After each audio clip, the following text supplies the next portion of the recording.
Hello नमस्ते सत श्री अकाल अस्सलाम वालेकुम। मेरा नाम दुर्गा, आप लोगों का मेरे यूट्यूब चैनल किटी कोड़ी में स्वागत है। तो आज की रिएक्शन वीडियो होने वाली सुरेंद्र सिंह राजपूत डेस्ट्रॉयड शुभांशु गोदी मीडिया के ऊपर होने वाला। तो इस वीडियो को देख के पता चलेगा। तो चलिए वीडियो स्टार्ट करते हैं, लेकिन उससे पहले आप लोग मेरे चैनल पर न्यू है तो आप लोग मेरे चैनल को सब्सक्राइब लाइक शेयर करना मत भूलना, बेल आइकन पर क्लिक कर देना जिससे आने वाली सारी वीडियो की नोटिफिकेशन आपको सबसे पहले मिल सके। So don't wasting any time, let's get watching start. तुम करो तो रास लीला, हम करें तो कैरेक्टर ढीला। आज की इस वीडियो इसी पर है। आज की इस वीडियो में हम देखेंगे कि कैसे जब गोदी मीडिया एंकर अमीश देवगन उर्फ गुल्लू बीजेपी के प्रवक्ता सुधांशु त्रिवेदी के साथ मिलकर तुष्टीकरण पर ज्ञान दे रहा था, तो फिर कैसे कांग्रेस के प्रवक्ता सुरेंद्र सिंह राजपूत और समाजवादी पार्टी के प्रवक्ता अनुराग भदौरिया दोनों ने मिलकर गुल्लू और सुधांशु को कायदे से समझा डाला। तो इस मजेदार वीडियो में अंत तक बने रहिए और चैनल को सब्सक्राइब कीजिए। आइए देखते हैं, मजा आएगा। क्या आपको लगता है कि जो बात राहुल गांधी कह रहे हैं, और वो बात पहली बार नहीं कह रहे, वो विदेश में जाते हैं उस बात को बोलते हैं, देश में रहते हैं उस बात को बोलते हैं, क्या आपको लगता नहीं है कांग्रेस भी एक वोट बैंक की तरफ निशाना साधना चाह रही है? मैं तुम्हें अभी समझाता हूं। आप हमको सिर्फ इतना बता दीजिए कि कोई 20% ज्यादा होता है कि 80% ज्यादा होता है? 80% ही ज्यादा होता है। बात खत्म। तो आप हमको ये बताइए, इस देश में दो जातियां हैं, एक अमीर है और एक गरीब है। अगर हम गरीबों के पक्ष में खड़े होते हैं तो हमें मुसलमान के पक्ष में खड़ा होना क्यों कह दिया जाता है? और इस डिबेट को आप लोग हिंदू मुसलमान क्यों कहते हैं? तुम्हारा कुछ ना हो पाएगा। ममता बनर्जी ने भी एक ऐलान करा पश्चिम बंगाल के अंदर कि हम जो पैसा देते हैं खासतौर पर इमामों को, उसको 1500 से 3000 कर दिया। बीजेपी कह रही है ये सेक्युलरिज्म का चोला है और तुष्टीकरण का खेल है पूरा। क्या आपको लगता है चुनाव आया है, ये पुराना खेल साथ लेकर आया है? अभी बदत है भाई, अभी बदत है। हरियाणा में मौलवियों की सैलरी 5000 से 15000 कर दी है खट्टर सरकार ने। ये लीजिए सुधांशु भाई, देख लीजिए, ये देखो, ये लीजिए, ये दिखाई नहीं पड़ रहा है तो सैलरी देनी चाहिए, ठीक है कि नहीं? 10 सेकंड भाजपा दे तो रासलीला, ममता बनर्जी दे तो क्या ढीला? आपके सामने जी। गजब टू विवाद आदमी। अब देखिए, एक पोल इन्होंने खेली। अब देखिए इनके मुद्दे क्या हैं। जब 2014 में आए थे तो लंबी लंबी बातें बताते थे, तब महंगाई बेरोजगारी पे आप चुनाव लड़ रहे थे, ठीक। तब कब्रिस्तान शमशान घाट पे भी आप लड़े चिल्ला के। उसके बाद अब चूंकि आपके 9 साल करीब हो गए, फिर आपने क्या सोचा, अब तो हमने कुछ तो विकास किया नहीं देश के लिए, ना कोई हमने महंगाई कम की, ना बेरोजगारी कम की, अब कैसे आपको भटकाएं?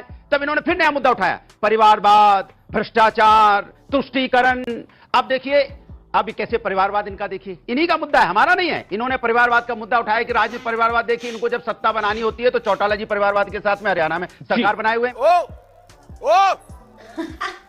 बादल जी के साथ सरकार बनानी होती है पंजाब में तो उनके साथ मिल जाते हैं। और कश्मीर की जिनकी बात कर रहे हैं वहां भी पीडीपी के साथ इन्होंने मिलकर सरकार बनाई। अभी आगे और पोल खोलूंगा। अजीत दादा पे कह रहे थे ये भ्रष्टाचार का आरोप लगा रहे थे, उसके बाद उनको बुलाया कि मंत्री बना दिया, अब भ्रष्टाचार खत्म हो गया। तुष्टीकरण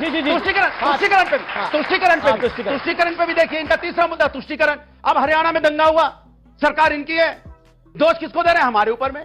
बताओ, विपक्ष को दोष दे रहे हैं, सरकार इनकी है। मणिपुर में महिलाओं के साथ अन्याय हुआ, एक शब्द नहीं बोला भाई, मेरा भाई है मेरे, एक शब्द नहीं बोला। झगड़ा इसी बात का है, भाई हम जरूर हैं, लेकिन हमारे वैचारिक मतभेद हैं क्योंकि ये महिलाओं के अन्याय के साथ खड़ा नहीं होते। बेशर्मो, शर्म करो, शर्म। तुष्टीकरण कितना गजब का है कि जब चंद्रयान लैंड किया तो अखिलेश जी क्या लिखे? चांद मुबारक। इसका जवाब भैया, चंद्रयान का चांद मुबारक से क्या मतलब था मेरे भाई? बताइए, हम हिंदुस्तान में हम दोस्त को फोन करके मुबारकबाद देते हैं, आप हमारी भाषा में भी धर्म खोजेंगे? भाषा में भी धर्म खोजेंगे? अरे आप कहते हैं चंद्रयान मुबारक तो समझ में आता है, चांद मुबारक अभी तो ज्ञान दे रहे थे। चांद मुबारक मैंने हमने बोलना शुरू किया ज्ञान। देखिए, चांद मुबारक, हम किसी चीज का स्वागत करते हैं, किसी को मुबारकबाद बोलते हैं, यही तो हमारी संस्कृति। क्या आप क्या कांग्रेचुलेशन को आप अगर उसमें बधाई की जगह कांग्रेचुलेशन लिख देते तो आप बुरा नहीं मानते? मैंने अंग्रेजी लिख दो तो बुरा नहीं मानेंगे, हिंदुस्तान की चलती हुई भाषा में अगर लिख दिया तो इनके पेट में दर्द होने लगा, क्योंकि डिवाइड एंड रूल दिखाई पड़ता है, भाषा में धर्म दिखाई पड़ता है। लानत है तुम लोग पे, लानत। क्या करते हैं? व्याख्या कर रहे हैं आप, कह रहे हो क्या बोल रहे हो? गलत व्याख्या कर रहे हैं। आपने बोला चांद मुबारक लिखा नहीं होता, चांद पे पकड़ लिया आपने। आप चांद मुबारक का मतलब क्या हुआ? चांद को पकड़ लिया। आपने बोला चांद मुबारक का मतलब ये हुआ, एक सेकंड, चांद मुबारक का मतलब इन्होंने बोला चांद को पकड़ लिया। चांद पे पहुंच गए, चांद पे खड़े हो गए, चांद मेरे कब्जे में है क्योंकि हम चांद पे जा सकते हैं, ये मतलब है। शब्दों को पकड़ना ही मेरा काम है भाई। देखिए, शब्दों को पकड़ना ही मेरा काम है। मेरे कर्म पर तो मत बोलिए, मेरा कर्म ही मेरा धर्म है। मैंने कहा उस पे खड़े होना, चांद मेरे कब्जे में, पकड़ा बोल दिया, क्या यार नाटक है यार, कमाल है यार। हे भगवान, ये क्या हो रहा है? मजा आ गया हो। अच्छा ठीक है सर, अब आपकी बारी है। बात कर ले, कुछ सीरियस बात कर ले। 3 बातें अभी सुधांशु जी ने एक चांद मुबारक पर कही, एक सुधांशु जी ने तुष्टीकरण पर कही, तीसरी बात इन्होंने कही भीख मांगकर। तो एक इनकी जो जितनी बातें थी ना, उसमें एक शेर याद आ गया। बच्चों अगर समझ में आए तो बताना। कहते हैं मुंह में छुपी हो मीठी बातें और रग रग में अय्यारी हो। अय्यारी जासूसी को कहते हैं। मुंह में छुपी हो मीठी बातें, रग रग में अय्यारी हो, और उसकी दवा कहां से लाऊं जिसको ये बीमारी हो। शाबाश। इन्होंने कहा चांद मुबारक। एक बात मुझे बता दीजिए, अगर अखिलेश यादव ने चांद मुबारक लिखा तो क्या गलत लिखा? चांद मुबारक का मतलब चांद मुबारक हो, चाहे वो ईद का चांद हो और चाहे चांद की लैंडिंग हो, चाहे चांद पर हम आज विजयी हुए हैं तो चांद ही तो मुबारक करेंगे, सूर्य मुबारक थोड़ी करेंगे, ईद मुबारक थोड़ी करेंगे। अगर चांद मुबारक लिखा है उन्होंने, आप अगर किसी शब्द से, चूंकि आपके मन में मुस्लिम्स के प्रति इतनी नफरत है, आपने उर्दू को भी मुसलमान की जबान बना दिया। प्रेमचंद की जबान थी, फिराक गोरखपुरी की जबान थी। फिराक गोरखपुरी तो लिखा था सुधांशु जी, आप तो मर्मज्ञ हैं कि सरजमीन हिंद पर अक़वाम आलम के फिराक काफिले बसते गए हिंदुस्तान बनता गया। हिंदुस्तान आपके जैसे लोगों से नहीं बना है। ये बड़ी अच्छी बात कही आप तुष्टीकरण का खेल मीडिया के साथ मिलकर के खेलते हैं।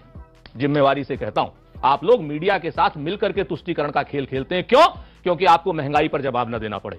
यहां जितनी गृहिणियां बैठी हैं, बताइए 400 रुपए का सिलेंडर सस्ता था या 1200 रुपए का?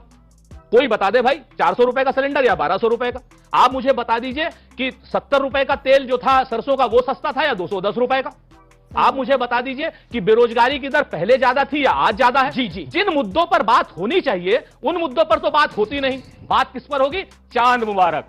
मीडिया से हाथ जोड़ के यही विनती करना चाहूंगा कि प्लीज फैक्चुअल बातें ही दिखाएं, अपने थोड़ा सा एजेंडे को चेंज करके अमन लाने की कोशिश करें, प्यार मोहब्बत बढ़ाने की कोशिश करें। नफरत फैलाने में आपका बिजनेस तो अच्छा होगा, लेकिन मैं आपको यकीन दिला दे रहा हूँ हिंदुस्तान की जनरेशंस खराब हो जाएंगी। क्या मजा आया, कितने अच्छे से रोस्ट किया, मुझे तो बहुत ही अच्छा लगा। तो आप लोग बताना कि आप लोग को वीडियो कैसा लगा, खोदी मीडिया का वीडियो आप लोग कमेंट करके जरूर बताना। और आप लोग मेरे चैनल पर न्यू है तो आप लोग मेरे चैनल को सब्सक्राइब, लाइक, शेयर करना मत भूलना। बेल आइकन पर क्लिक कर देना, जिससे आने वाली सारी वीडियो की नोटिफिकेशन आपको सबसे पहले मिल सके। इसी तरह आप लोग अपना प्यार और सपोर्ट मेरे चैनल पर बनाए रखना। जैसे आपने शुरू से सपोर्ट किया वैसे आगे भी सपोर्ट करते रहिएगा। तो फिर मिलते हैं नेक्स्ट वीडियो में। Bye bye friends.